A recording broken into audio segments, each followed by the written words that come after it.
Blogging is still such a powerful way to get found, and so many people are putting it down lower in ranking and priority in their business and social media. Yet when you go to Google, what's the number one thing that comes up on Google search results, the biggest search engine in the world? It's blog posts. There's all these different ways that we can use content for the internet to start working for us and serving us. The other types of marketing methods, there's a huge array of them. Some of them are going to be covering today. And from here, as we move down this diagram, I want to explain what starts happening. If at the top, we've got all of the different ways that people can discover us and become aware of us, marketing, in this big yellow box in the middle, what we have then is the way we convert them from a viewer into somebody on our mailing list or somebody who has now become part of our ecosystem. This is where, for instance, they might have clicked on our link tree or opted into a free lead magnet or booked a call with us, whatever it might be, to have exchanged their contact information in some capacity. They've moved from just seeing us to now being in our ecosystem. Now, as we keep moving down through this graph, as we come to the sort of lower third section of this system, this visibility blueprint that you see on the screen here, is now we've got their email address. There needs to be an automated system for us to continue to build a relationship with that person, for them to continue to get to know us, and to be continuously offered all of the different ways that we can help them.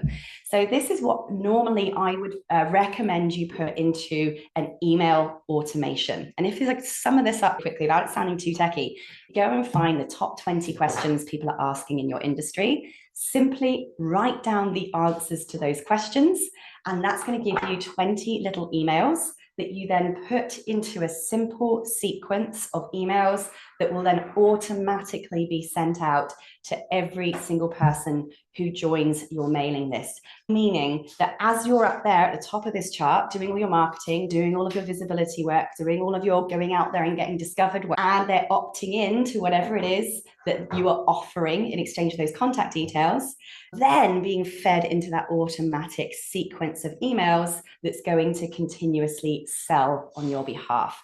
This I've had in place for at least 9 years now, and it is absolutely everything. If you are relying on manually responding to leads, manually following up with people that you've met, you are simply not going to be able to work at the capacity required to make the conversions that you need to make. One of the biggest things I'm seeing on social media today, the questions I'm seeing asked is, are sales down? Is there some kind of financial crisis in the world? Are less people spending money? The answer to that is no, they are not spending less money. People are still, the same amount of dollars are still circulating as freely as they ever have around the world.